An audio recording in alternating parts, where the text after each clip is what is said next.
Hello, my name is Damita Chatman. I'm with Citizens for Excellence and Elected Leaders. Good afternoon, good evening. I want to thank everyone that showed up tonight. I want to thank all the residents. I want to thank the candidates for coming. Let me set a few housekeeping rules. I need all phones on silent. All phones on silent. No talking, no applauding. And anybody that has a question must use the cards that we have so we won't have any issues like we had the other week. Also, I want to thank the pastor of this church, Pastor Chris. I call him Pastor Chris. Since we're in Pastor Chris' house, we're going to respect Pastor Chris' house because he's the head of this house. So I believe anybody that's a man of God, even a man, that we give that man respect. I want to thank my camera crew. I want to thank my moderator, Miss Kathy Adams, for coming tonight. The other moderator should be here, and if not, I understand. So now we finna go in and to turn it over to Mrs. Adams. Thank you. Oh, let me say this.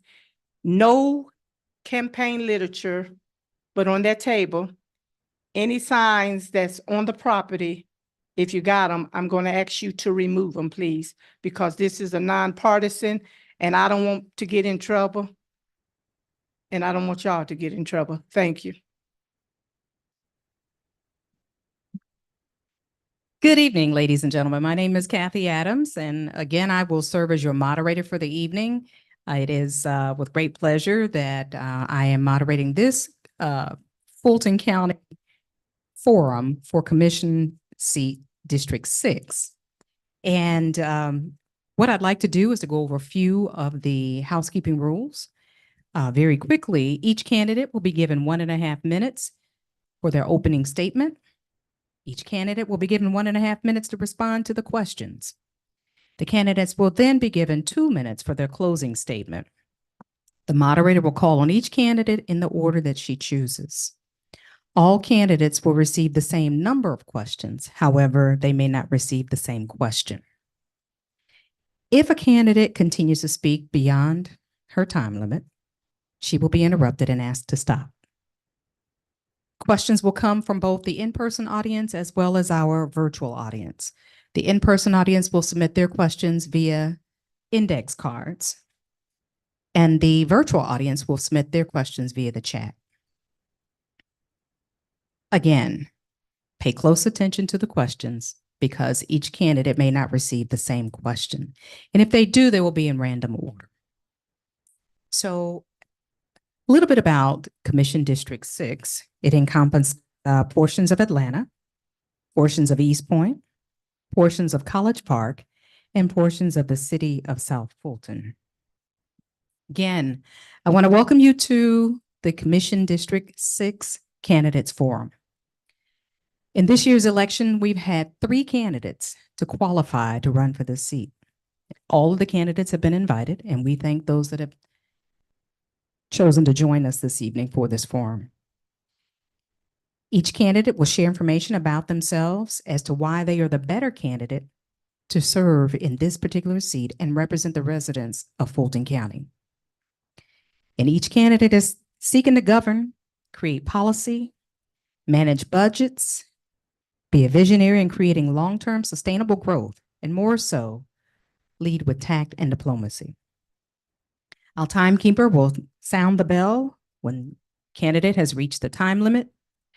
Our clock is here and has been set for the allocated amount of time. Tonight, we're representing the interest of the voters in a fair, nonpartisan setting. And without further ado, let's go ahead and get started. So now I'd like to introduce each of our candidates and allow them to share 1.5 minutes about themselves as to why they feel that they are the better candidate. And I want to begin with our Commissioner, Khadijah Abdur-Rahman.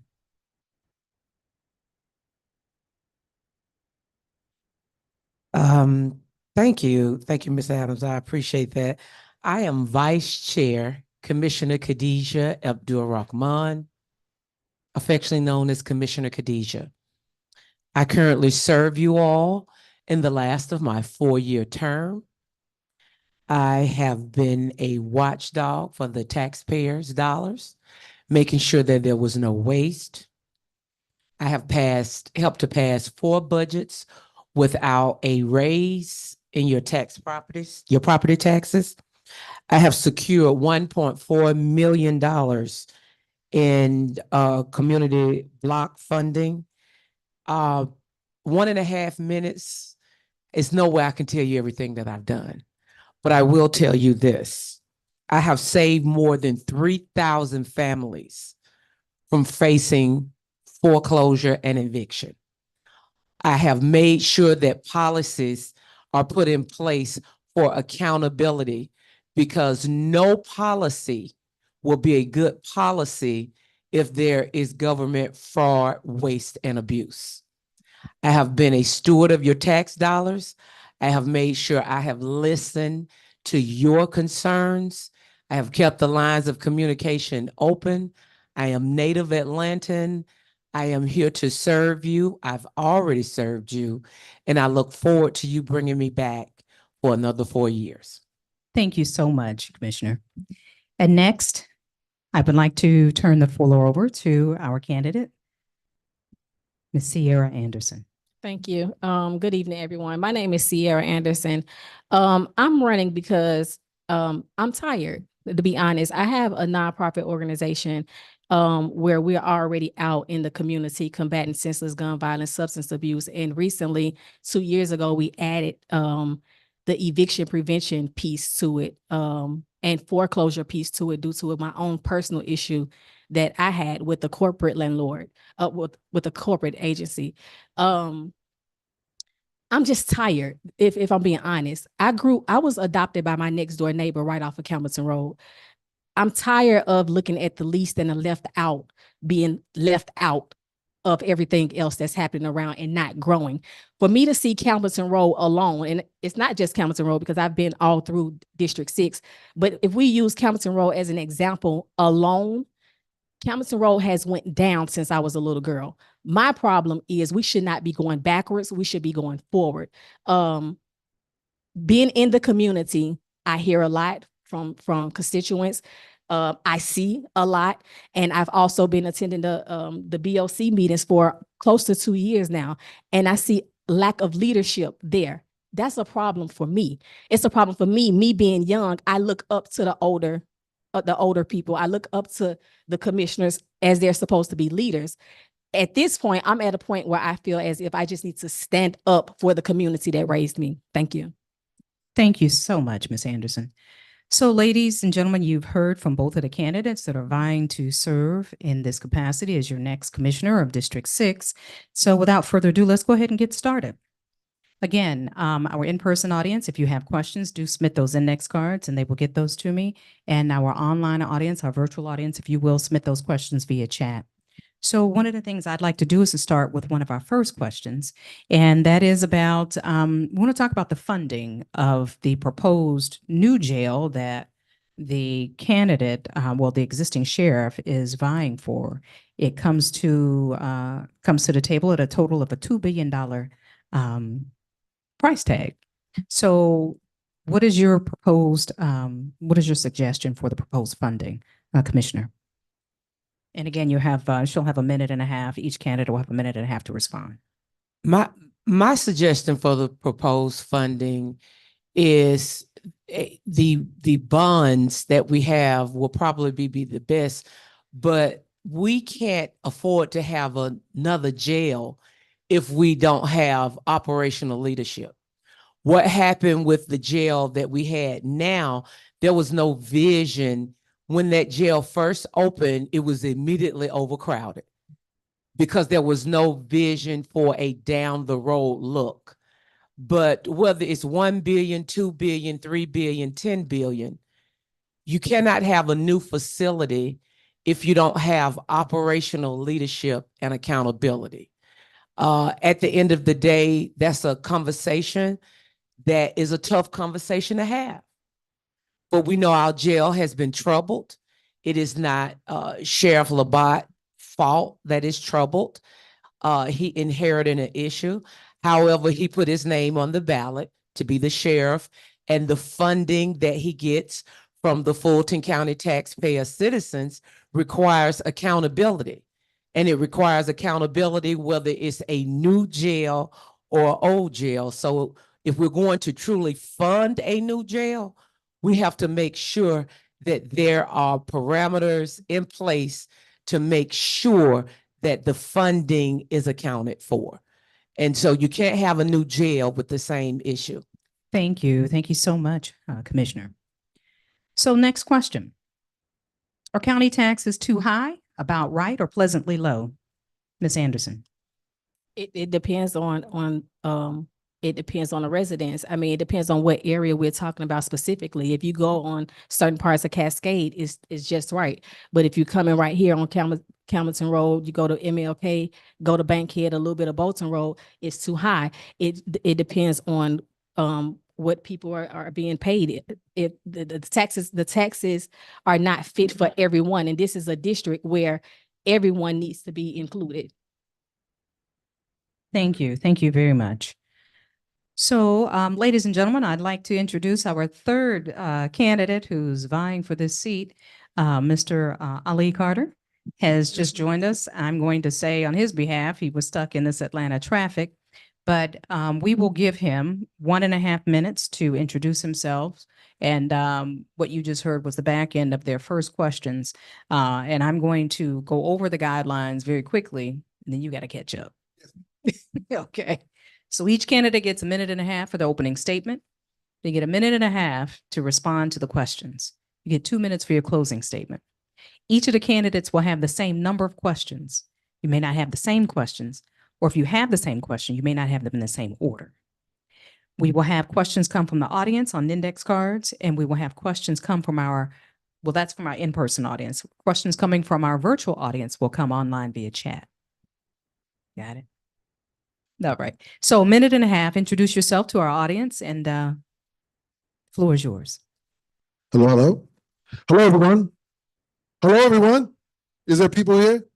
All right. Are we not doing that? All right. Well, I just have the habit of getting people excited because I'm excited to run for your Fulton County Commissioner. My name is Ali Carter, and I'm running for Fulton County Commissioner of District 6. I have the experience. I used to work for the city of Atlanta as the Director of Constituent Services for Post 3 at Large, and also Chief of Staff for Post 3 at Large. And in that, I fell in love with this county. I fell in love with Atlanta and the people in Atlanta. I have 6 children. 2 of them went to North Atlanta, 2 went to KIPP Collegiate. And I want them to love Atlanta as well. I want them to stay here. I want them to grow here. I want them to be able to work and play. So I have to sacrifice myself to the process. I want to encourage other young people to be part of the political process. And when I saw the incivility that was going on at the county, the inability to garner relationships so that we can get things done for our citizens, it made me upset, and it made me jump into this race and really get it back involved so that I could provide the type of representation that I know our citizens deserve. I am a citizen of District 6 of Fulton County. I live right down the street on Boat Rock Road. Thank you very much. Thank you. We certainly appreciate that. So now, ladies and gentlemen, again, you've heard from all 3 candidates that are vying to run for our next, to serve as our next district commissioner for District 6. And I want to pick up where we left off. Again, the questions will be asked in random order, and I do have several questions here from our in-person audience. And so I will ask one of those questions. And this question is, how do you plan on addressing mental health and evictions? And this question is for Mr. Carter. Welcome. 1.5 minutes. Yes, ma'am. Well, I think that we need to work with organizations that have already been on the ground doing the work. I think that when we sit down and we write policy, we need to bring our analysts together along with community leaders that have been doing the work. There's people on the ground that have organizations that have been around 10, 20 years that have been working, and they need to be brought into the conversation. You know, this policy a policy doesn't need to be written in a silo or in a room in the dark. You know, we need to bring community back into the process. So the way that I will do it is by bringing organizations that have been already on the ground doing the work, bringing them into the process of writing policy that will help us solve these issues regarding homelessness and mental health. Thank you. Thank you very much. So the next question, this is for Commissioner. Commissioner, what are your intentions for the historical Collier Heights community? Have you ever been there? And where are the grocery stores? That question comes from our in-person audience. Well, I have I have a home in historic Collier Heights that my daughter lives in. When I moved back to Atlanta, I moved back into the home in which I was raised in. And so I'm very well aware of historic Collier Heights. My daughter lives 4 doors down from our mayor. Historic Collier Heights has a lot of rich history in it. Harold Morton, which is a classmate of mine, still lives in it as well as others. Now, when you're talking about a food desert has been an issue for us for a long time. Emma Darnell, my mentor, often talked about how we would have more liquor stores, more chicken houses, and more corn laundries than we would have places to get fresh fruits and vegetables. But when you have the same leadership that you keep sending to office 10, 14, 16 years, and you don't see viable food supermarkets come in the area, we must begin to look at our own selves. That's why this race is very important as to who you choose, because that is the decisions that have plagued us beforehand. Thank you very much. So I'm going to move on to the next question. Next question. This is a question from our audience. Should voters have confidence that the Fulton County Board of Ethics is able to do their job without fear of retaliation for holding commissioners accountable? Ms. Anderson. I'm sorry, can you repeat the question, please? Absolutely. Should voters have confidence that the Fulton County Board of Ethics is able to do their job without fear of retaliation for holding commissioners accountable? Yes, they should have confidence. Unfortunately, just haven't been going that way. A lot of voters are scared. Even when I'm out canvassing, a lot of people say, older people at that, they say they don't come because they don't feel like they're heard. They don't come because they don't speak, they don't talk to the commissioner. They don't come because no one answers the phones. They don't come because it's just been the same thing repeatedly over and over again, even with the businesses. As I stated, I'm from Campbellton Road, and there's a lot of businesses, including the liquor stores, that has been there since I was a little girl. But those businesses have become complacent with just getting the street. That's not good. It's not good for voters to feel like they cannot call a commissioner, get up and come to a BOC meeting to speak, or do anything where they feel as if their voice would be heard or not. So we don't see in this district, we don't see them come out or speak up the way it should be because they don't feel like they're heard. Thank you. Thank you very much. So the next question. Funding of the Atlanta Animal Shelter has been under scrutiny within these last 90 days. Mr. Carter, how would you address that?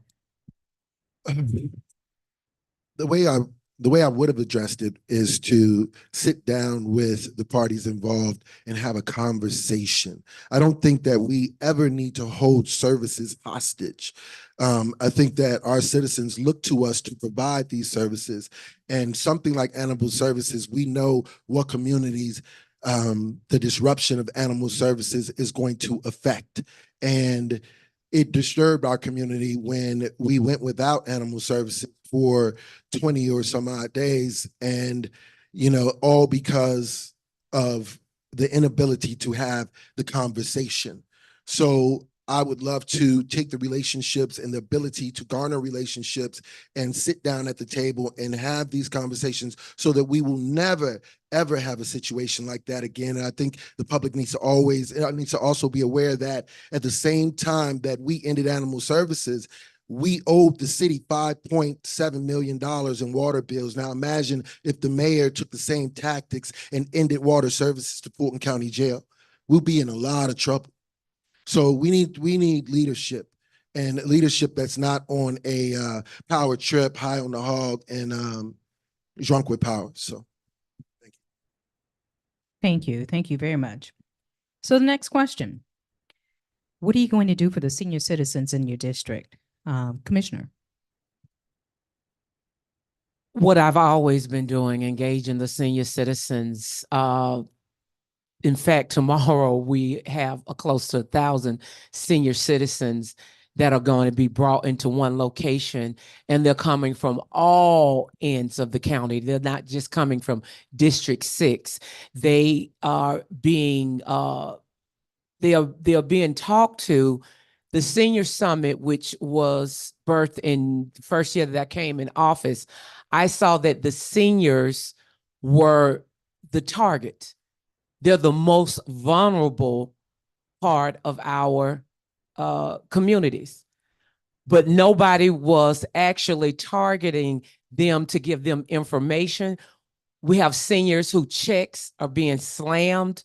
You may not know what that means. That means that somebody goes online, get their checks sent to a different address without their permission and assume their identity. We have seniors now who pets are being held hostage. Madam DA Fonnie Willis, when she first came to my very first senior summit, she put in charges on someone who had taken a senior's dog and told them that they had to give her $1,000 before they got their dog back. So it's a lot of things that are targeted to the seniors, and the Senior Summit is one of the things that I use to combat it. Thank you. Thank you very much. So the next question comes from one of our online viewers, and this is: what support and training will be provided for leadership working at the jail? And this includes the support staff working with the sheriff. And this is for Ms. Anderson. Something needs to be in place at Fulton County Jail for the staff particularly. I didn't say this in the beginning, but I have 20 years in my professional experience is in mental and behavioral health. My PhD is in counseling. I have done mental and behavioral health all of my life. It is very vital, and it is very important that Fulton County Jail has something for the staff to be able to go to. The reality of it is that the staff is taking it home. They enduring what they're enduring in the jail and outside of the jail. They need a relief.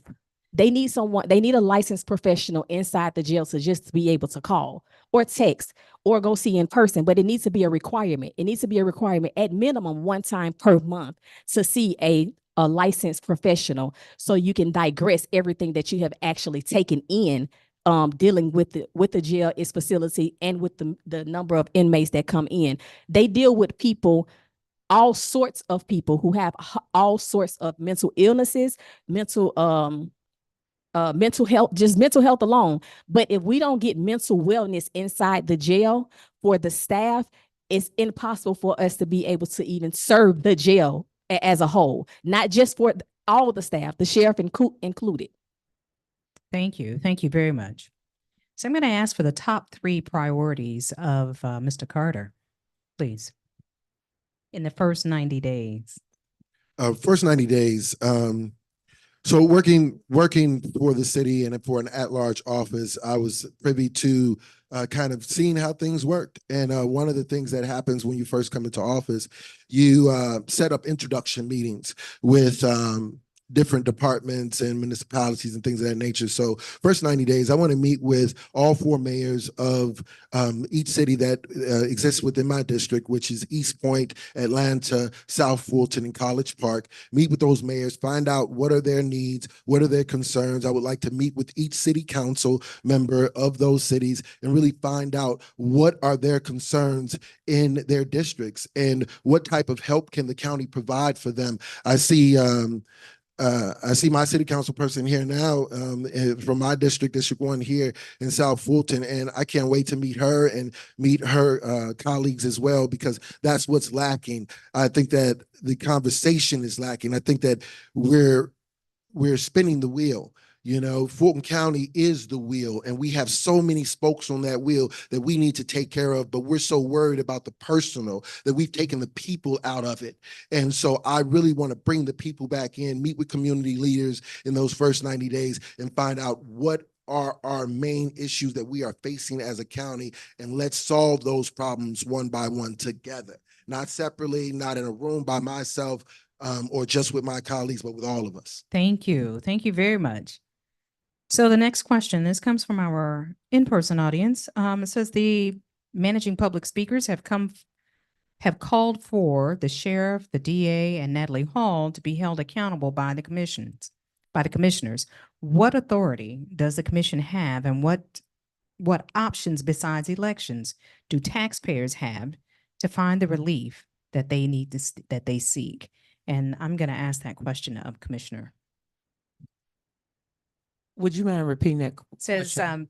managing public speakers have called for the sheriff, the DA, and Natalie Hall to be held accountable by commissioners.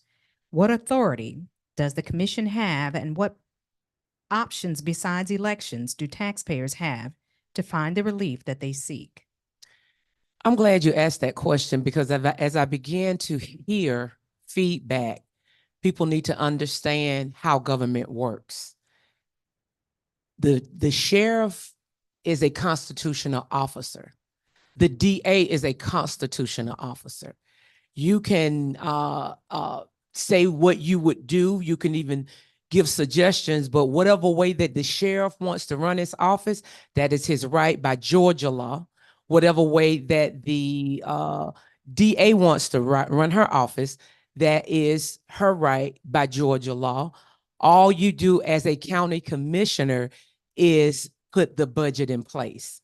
And that is where your accountability is. That is the only power we have for accountability. Now, with my colleague, Natalie Hall, all we could do was censor her. And legally, all we could do was decrease her budget for the $1 million taxpayer dollars that had to be spent out. We cannot take her out of office. That is left up to the Fulton County voters, because at the county level, censor is the only thing that we have when it comes to a colleague, and budget increasing or decreasing the budget is the only thing that we have. Thank you. Thank you very much. So the next question. There's always been the great divide of the North Fulton versus South Fulton. Funding goes north, so they say, and funding comes south, so they say, some say. You have one vote on the commission. What's your position on that statement, that longstanding history? I'm going to ask that question of Ms. Anderson. From what I've seen, attending the BOC meetings, it all comes down to what you represent as the commissioner and the people that come in and speak. I was actually there when the budget was discussed in January, and I did see a lot of funding go north. But during that time last year and after, you only see people come in from up north to actually speak and say what they need. So if that means they needed funding in the arts department, that's what they came and they spoke on. So I think that we have to talk. That's the bottom line. And in this district, we don't speak up. We have to speak up and say where we need funding at, how we need the funding. But as a commissioner, we also have to get out here in our vehicles and look around and see where the funding is actually needed, where we can actually put the funding at, and how it can be divided between the north and the south. And it doesn't look lopsided as if it's only going to the north side. Thank you. Thank you very much. So next question. Fulton County has always been the majority of the funder for Grady Hospital. It's the Fulton DeKalb Hospital Authority. What is your position on funding going forward to support Grady Hospital? Would you cut that budget to save that money for Fulton County residents, or would you leave that in place and continue to advocate for the services at Grady Hospital? And that is for Mr. Carter. Well, I'd like to start by saying we need a hospital south of I-20. We need healthcare on this end. We are in dire need of that. And would I cut funding to Grady? Never in a day. Grady, when I see the community's face light up when they say I'm a Grady baby, when I'm, got my Atlanta hat on, and no matter where I am, Canada, Jamaica, it doesn't matter, and somebody says, "Oh, I'm a Grady baby," or they're Yale Grady baby, so I would take that away, or I would diminish that in some way, not now or not never. So I would definitely get at the table and talk to the players involved, to the stakeholders, and find out how we can assist. If we have it in the budget to grow and to put more in that, with also bringing some healthcare on this end, then great. If we have to cut the budget in order to bring some healthcare on this end so that we can come back and be whole and do some things that they need, then let's do that. But the conversation has to happen, and these things can't be held hostage because you're not voting on what I want you to vote on, so I'm not going to vote on what you want me to vote on, or we're going to table that discussion. Healthcare cannot be tabled. Thank you. Thank you very much. So I'm going to circle back on one of my previous questions, and it was the great divide between the North and the South. You have one vote on the commission. What's your position on the funding and bringing that to the district, Commissioner? Thank you. It's said a million times, and I'm going to say it 1,000,001 more. You only have one vote. You only have one vote. You can't make promises to people for what you're going to do if you don't have more than one vote. You have one vote. You have to lobby. You have to have the respect of your colleagues. You have to prove yourself in order to have 4 votes. As one who came in as an outsider, as one who came in and proved herself, I went through an entire year of barely getting stuff passed, but it did not stop me from advocating at the state. It did not stop me from working in the community. I am proud at this point to tell you this budget cycle was the most budget friendly, but also required that we look at some tough choices and not waste money. This was a budget that was passed fiscally, bipartisan, because you do not want more taxes. The relationship at the county is one that people need to understand. You can't scream and holler and tell people to shut up and think you're still going to be able to get votes. We have to all be respectful of each other. We have to all understand that we're passionate. Thank you. Thank you very much, Commissioner. So next question, and this is for our in-person audience. Dr. Anderson, how would you address providing people second chances after the record has been sealed? I'm sorry, ask me the question. How would you address providing people second chances after the record has been sealed? I believe in second chances. I believe in second and third chances and some fourth chances, depending on the circumstances, because there are people who have records where I've witnessed who will go down and only go down to the courthouse and would only agree because they don't have an attorney, or they'll agree because they feel like that's the only option, or they'll agree because they don't have the education to know which route is best. So depending on the circumstance, I'm definitely going to give a second chance, and depending on the circumstance further, I'm going to give a third and a fourth chance. It all depends on the situation. Nobody that's walking this earth is clean of anything. And according to the Bible, no sin is greater than the next sin. So therefore, and if I'm in this position, you will get a second chance. I will weigh the circumstances, of course. However, I'm not going to leave you out because you've made a mistake. We all have made a mistake one way or another. Thank you. Thank you very much. Next question. The Fulton County Sheriff Labat has proposed the building a new jail in the price tune of $2 billion budget. How would you go about seeking funding, Mr. Carter?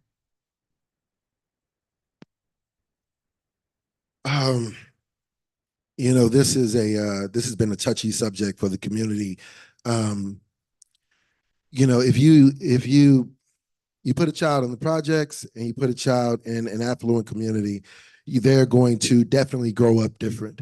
And I think that working with Labat, even when he was chief of corrections for the city of Atlanta, I watched his work ethic, and I know that he can do the job.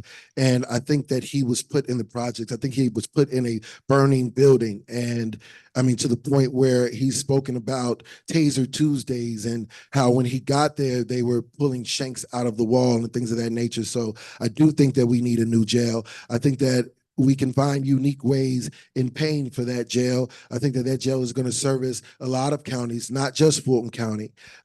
So I think that this is where relationships are going to come into play, where we need to all sit at the table. We need to all be part of the conversation and find out, how are we going to fund this jail? Some will come from the county, but some will come from private funding, money that we will raise, things of that nature. There's so many businesses that are coming to the county that want their people to feel safe. They want their workers that are coming from all over the country and all over the world to feel safe. We're going to have the World Cup here real soon, and it's going to attract so many businesses and so many people. So I'm sure we can find that money. Thank you. Thank you very much. So that leads into my next question.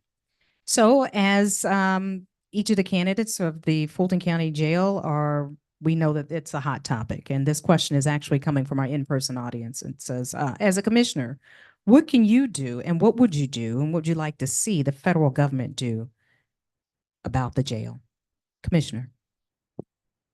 That's interesting that you have that question for me, because it gives me an opportunity to tell you what I've already done. I put in legislation, bipartisan legislation, asking for accountability for the sheriff. And when I say accountability, the amount of staff he needs, his needs when it comes to mental health, the servicing of it, everything from A to Z. I put that in with a bipartisan vote. Once that passed, 2 weeks later, we were under DOJ investigation of the jail. Part of our answer to the DOJ as to what we were doing was my resolution that is in our packet given to the federal government as to what we as Fulton County commissioners are doing for the situation at the jail. What we're going to have to understand with the jail, that situation didn't start overnight. It won't be solved overnight. But if we don't have accountability, transparency, we will look at maybe receivership. This is serious. I would prefer for Fulton County to be responsible for the jail instead of the federal government. And so we need to make sure that we're doing what we need to do to make sure that doesn't happen. Thank you. Thank you very much. And so the next question, how do you plan on addressing the mental health issues and evictions? Ms. Anderson.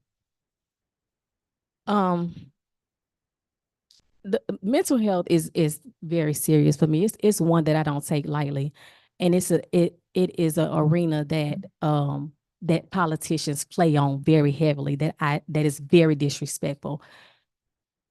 Mental health, mental illnesses, and mental wellness are very important and is very prevalent, whether it's not in your individual life or somebody in your community or is somebody in your household.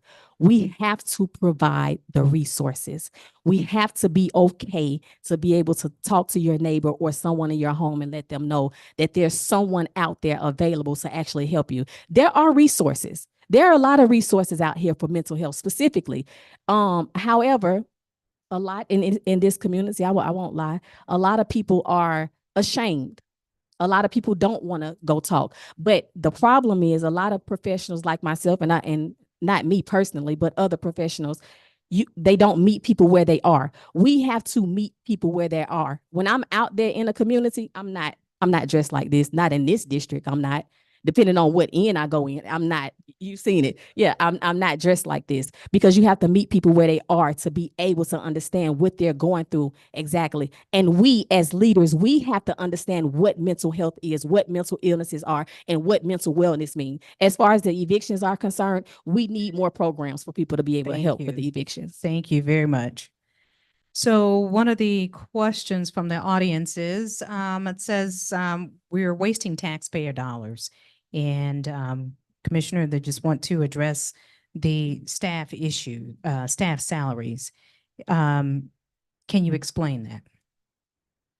Yes, I can explain it since I have a candidate and other individuals out here perpetrating something that's not true. We are given a staff and we can pay our staff what we want to pay our staff. It's not a part-time position. It is a full-time position. But since the elephant is in the room, I'm going to address it.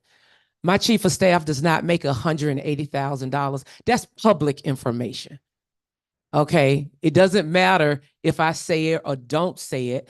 That is public information. You can find out what every staff person makes.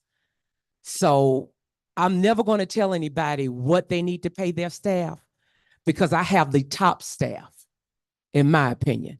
I have staff that are attorneys. I have staff that have double degrees, and I have staff that has the vision of this is not a 9 to 5. This is 24/7. My staff is called all times of the night. They work all times of the night. And so I pay them what I feel they are worth because we know the government does not pay what the private sector pays. And so I say to the constituents, when it comes to me, you don't have to worry about me overpaying my staff, and you don't have to worry about spending $1 million tax dollars either. Thank you. Thank you very much. So the next question comes from our online candidates. Do all candidates feel public servants professionally conduct matters in executive session and personal lives?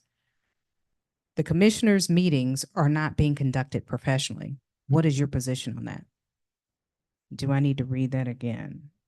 It's not making sense. Do all candidates feel public servants professionally conduct matters in executive session and personal lives? The commissioners' meetings are not being conducted professionally. That is for Mr. Carter.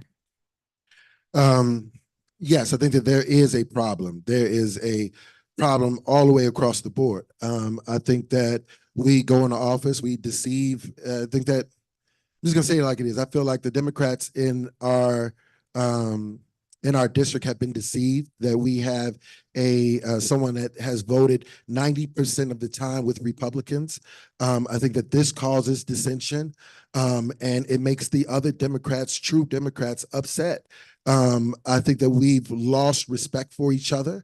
I feel that there was a time when we knew who our elected officials were because our grandparents had them on the wall.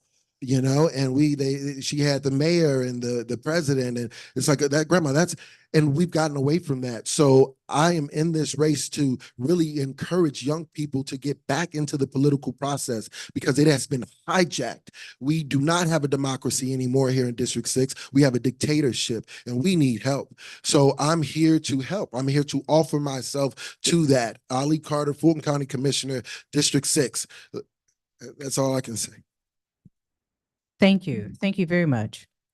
So the next question. If resources were available, what one area of the county services would you feel most needs additional resources? Ms. Anderson. Evictions. Evictions is, and I'm not saying this, I'm not guessing, but if you want to take a tour around District 6, we can count how many people are sleeping out on the streets. But in addition, I have firsthand knowledge because of the program that I work closely with in magistrate and state court about evictions.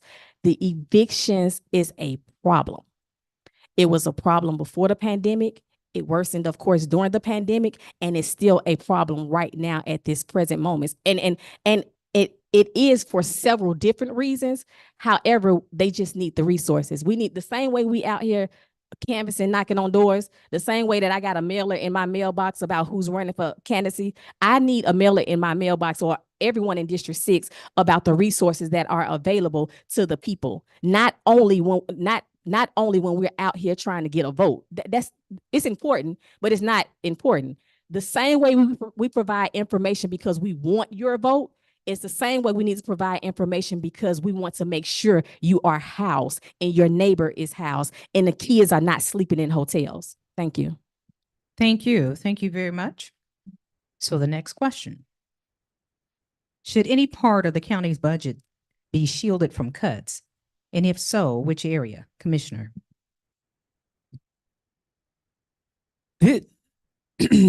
This question is an interesting question in that no one has even said what the budget is.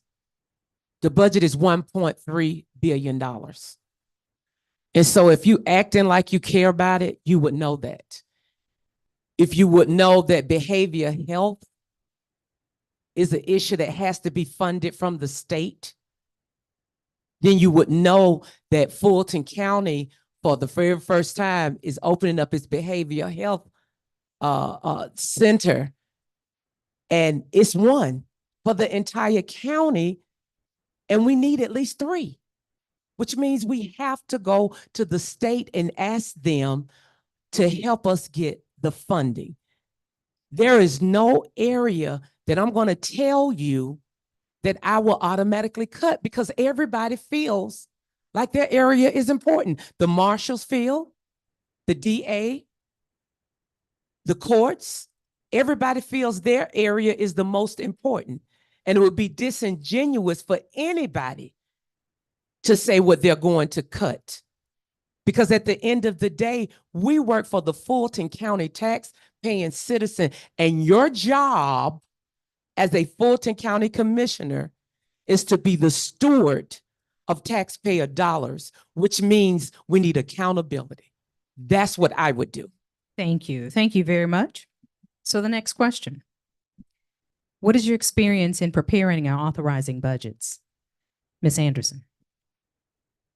So we had, when I started out working for the Department of Family and Children Services when I was 18 years old.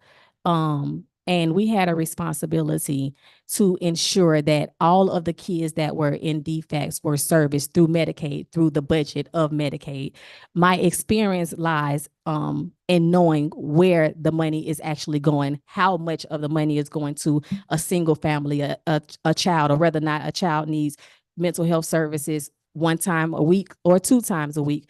I have extensive background in budgeting because it's something that the state actually required at Fulton County defects. Thank you. Thank you very much. So next question. Are county taxes too high, about right, or pleasantly low? Mr. Carter.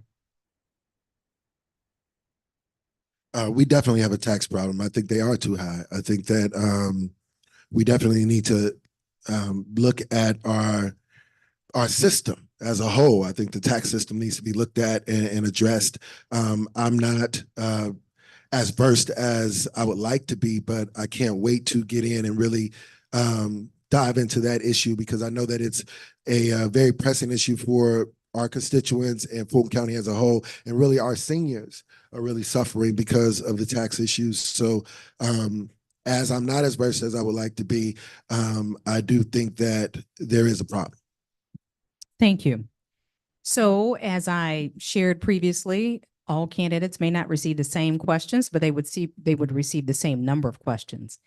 We have 8 questions for 2 of the candidates and 7 for the third. So I'm going to ask Mr. Carter one last question, and then we'll wrap it up because we're running close and short on time. What elements of the county's government is most effective and why?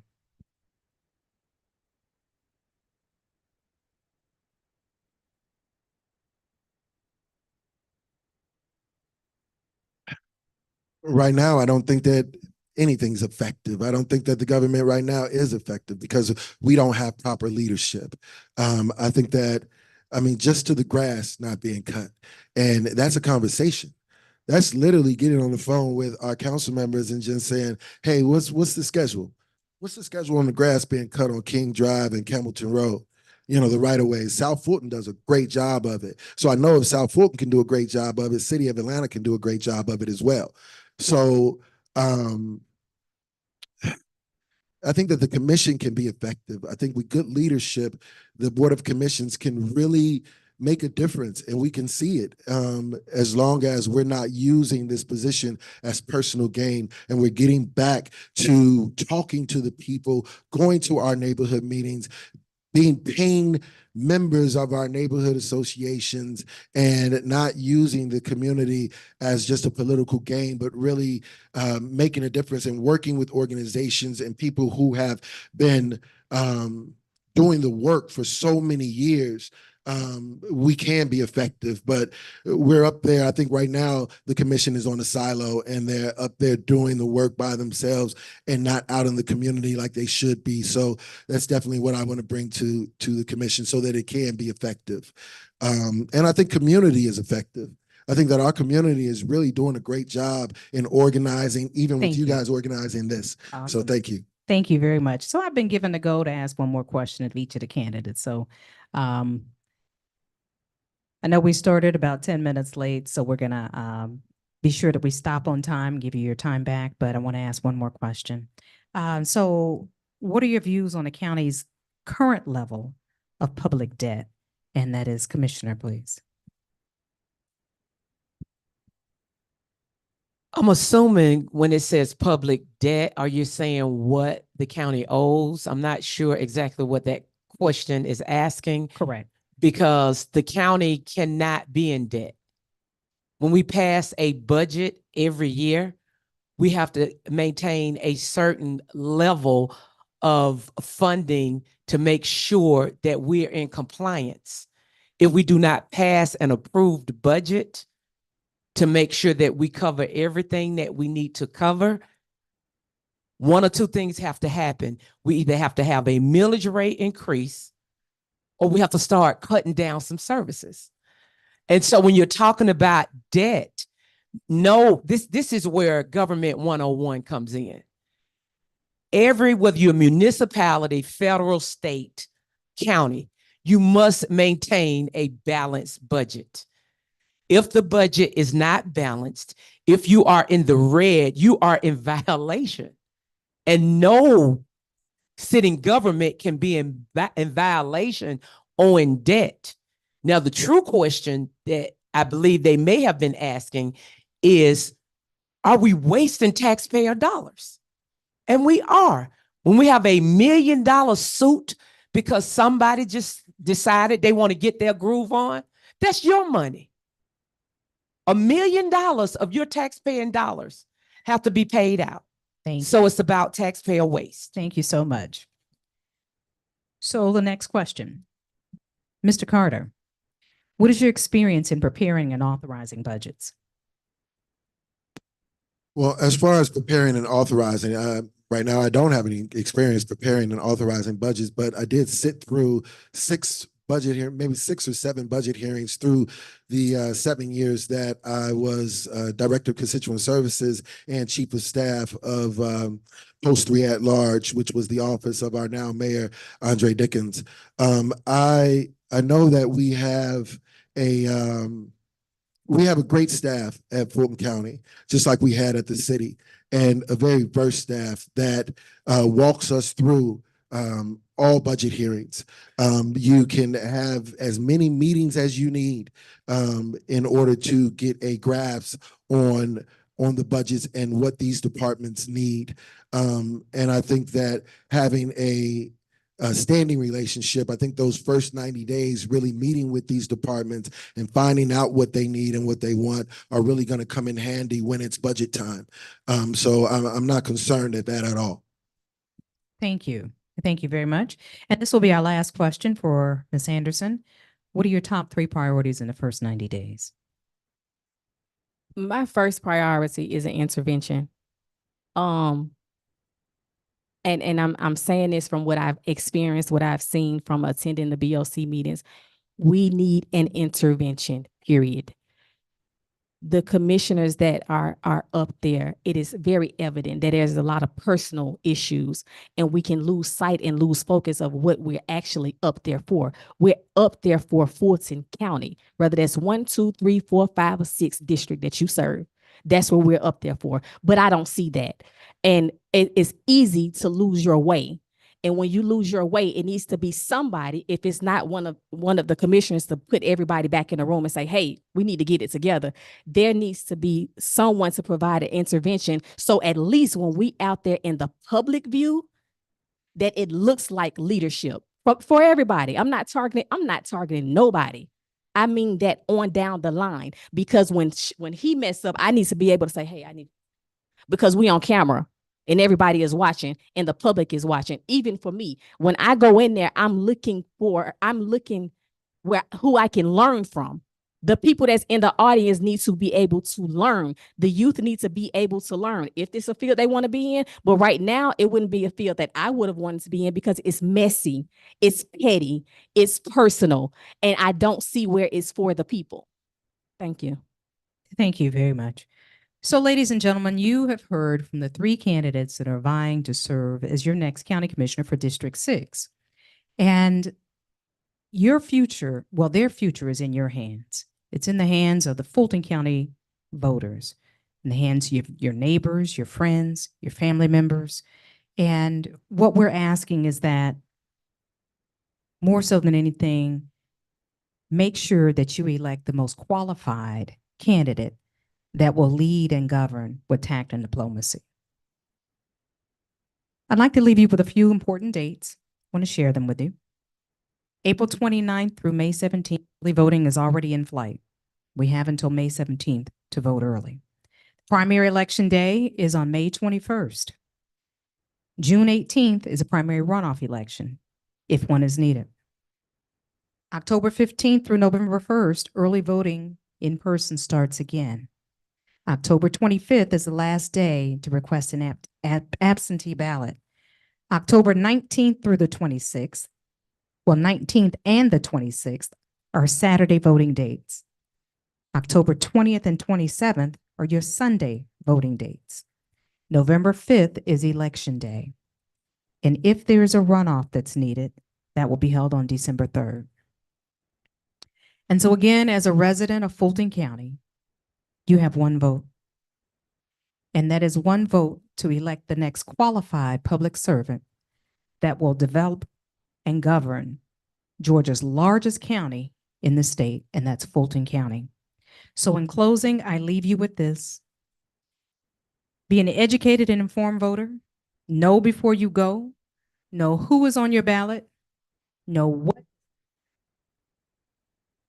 to vote, and know where to vote. And before I close you out, I'm going to allow these candidates to close you out. And I am going to allow Ms. Anderson to go first. We're going to go in alpha order by last name. And if you will, please give us a 2-minute closing statement. I don't have a practice speech, but I do want to be very clear about why I'm here. And I want to be very clear with you. I'm not coming for her job. I'm not interested in the mess. I'm not interested in the going back and forth. I'm standing up here because I'm coming for my community, the community that actually raised me. I do feel like I am qualified to represent this particular district, both professionally and just being out in the community. If I had seen different, what I seen, not what I heard, because it's a lot of talk. But if I had seen different, I would not be sitting at this table. I'm sitting at this table because I feel like this district needs someone to represent them and someone that knows this district, where we're not just leaving the least and the left out. Thank you. Thank you very much. So, Mr. Carter, I'm going to turn it over to you for a 2-minute closing statement. Again, I'm Ali Carter, and I'm running for Fulton County Commissioner of District 6. I'm running because we need stability. I want to make sure that you have representation at the county that is there for you, that is representing you at all times, not just when they're at the county, but also in their personal lives as well. I have seen what the lack of good government can do to a city. I was born in Chicago, and I watched good government and I've watched bad government. I have 6 children who live here in Fulton County, and I want them to be able to live, work, and play and stay here. And in order to do that, I have to put myself into the political process. I want to encourage other young people to get in the political process so I don't have to stay that long. I have the experience to do it. In Chicago, I was a soldier for Stroger. I worked for the Chicago Board of Education as a union delegate, even signed up teachers here in Atlanta to their to their local teachers union and to AFL-CIO. I worked about 6 or 7 years as director of constituent services for Councilmember Dickens, and then went on to be his chief of staff. I went to every MPU, A to Z. I went to most of the neighborhood associations, and I sat with community. I got their concerns and I got their needs, and I took them back to the city, and I got things done. I was the guy that was called to get those things done. I also built relationships with the different municipalities and organizations within our city and within our county. And I want to get back to that. I want to get back to going to those meetings, get back to bringing those stakeholders to the table so that we can get it done. And I'm ready to do that on day one. I've worked with Labat. I've worked with Marvin Arrington, Natalie Hall. I've worked with Courtney English, and I can just name all the people that I've worked with that I can't wait to get back to working with so that we can Thank you very do much. some great things for the county. Thank you. So, Commissioner, I'm going to close this out. Give you your 2-minute closing statement. I am Fulton County Vice Chair Commissioner Khadijah Abdur-Rahman. If you've ever needed to know that there is a blaring difference between me and the individuals that want to replace me, you see it. I am a Democrat. I have been a Democrat all of my life. In fact, I would challenge you all, pull my voting, pull my Democratic voting, pull up all of our voting, because I have voted every election since the age of 18 years old, not just 2 times in my entire life. So what I'm asking you is to make sure that you understand, if someone says they have worked for the mayor and the mayor fired them, why would you rehire him if the mayor didn't rehire him? This is common sense. What I say to you, my family, a lot of you that I'm looking at, I know you, and guess what? We ain't always agreed, but we've been civil. You've been able to call me and talk to me. You don't send somebody that is kicking the tires around on a jet pilot plane. You don't put them in the cockpit when they don't have the experience. Experience matters. I say to you to make sure that you vet all of us, because experience matters. I have worked, I have put in legislation, and I have worked at the state.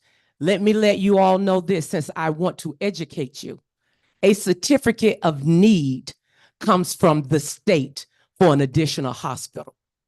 And until we work on that, we will never open up another hospital in South Fulton until we get that certificate of need. I know that because I work with the people that want to put another hospital here. Please re-elect Commissioner Thank you. Khadijah Abdur-Rahman. Thank you so much, Commissioner. So, ladies and gentlemen, again, you've heard from all 3 candidates that are vying to serve as your next county commissioner of District 6. Make sure, again, that you are an educated and informed voter. My ask is that you go to the Secretary of State's website, you pull your voting record, you pull your voting card, know where your precinct is. District lines have been redrawn recently. We know that. We don't want you to go to the wrong precinct. Know who's on your ballot. Know who those candidates are. You've heard from 3 of them this evening. Again, be an educated and informed voter. My ask is that you vote and vote with your heart for the best qualified candidate. Thank you for joining us this evening. And now I'm going to turn the forum back over to Ms. Damita Chatman, and she's going to close us out. Thank you. Thank you, Kathy, for that. Let me say this. I said when we first started that we're gonna respect the man of this house. Going forward, we set those rules for a reason.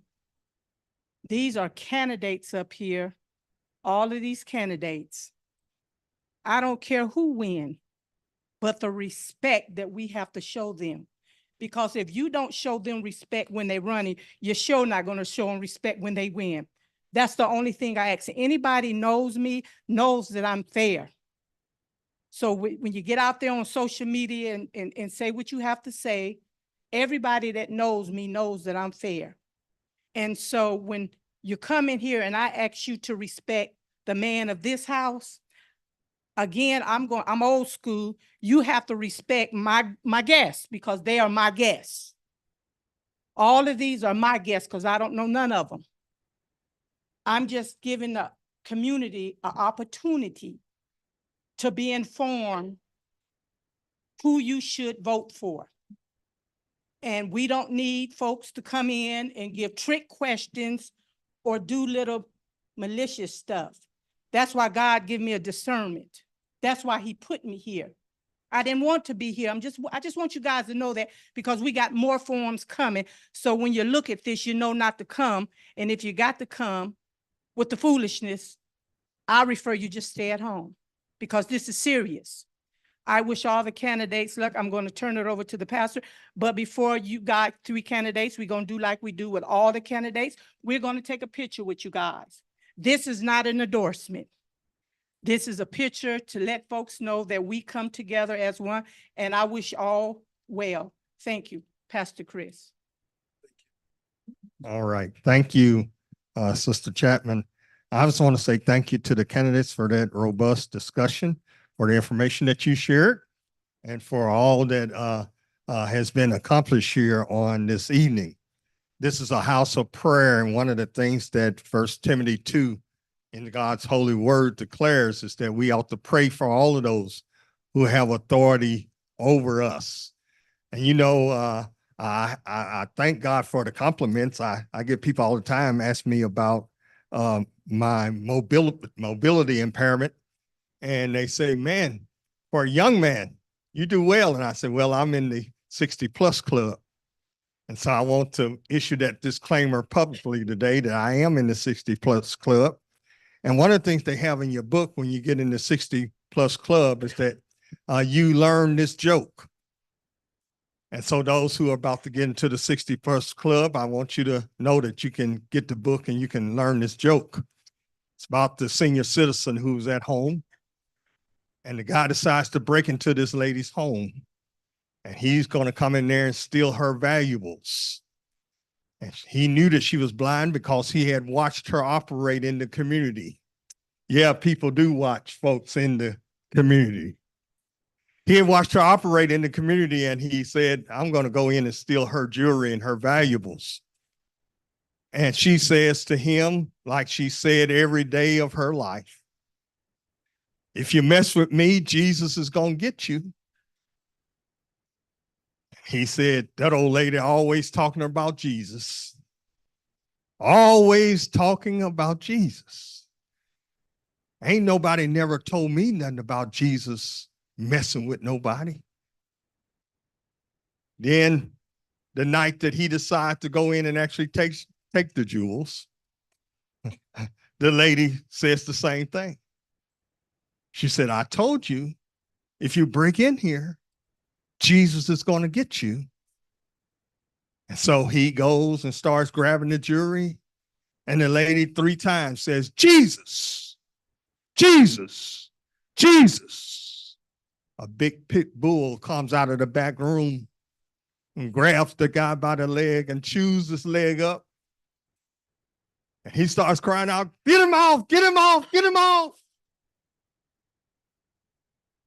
The lady said, I told you Jesus was going to get you. Brothers and sisters, we need to be serious about this. Serious about what it really takes. And I said this with each forum. Don't try to do it without the faith communities.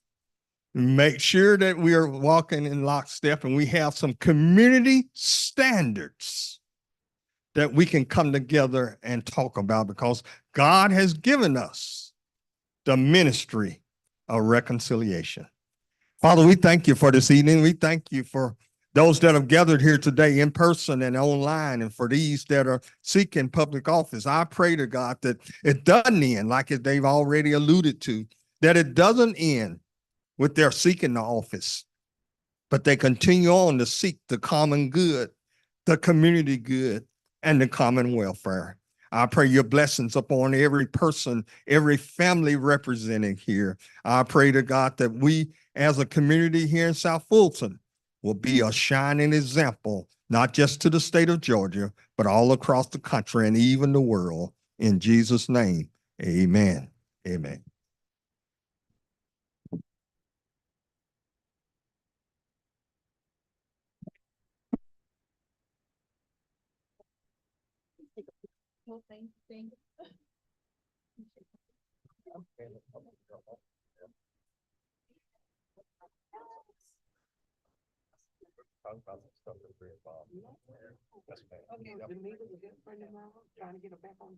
All right. God bless you. But she didn't tell you, he bought cake. But that's good, that's a good thing, but I'm always calling him accountable. Exactly. I'm gonna put my son now.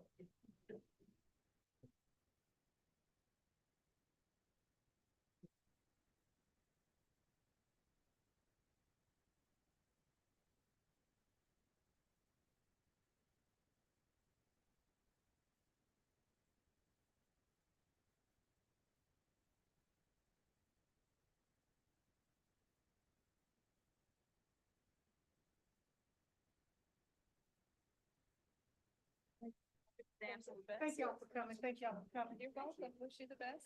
Thank y'all for coming. Commissioner, wish you the best. Thank you, wish y'all all the best, always. Oh,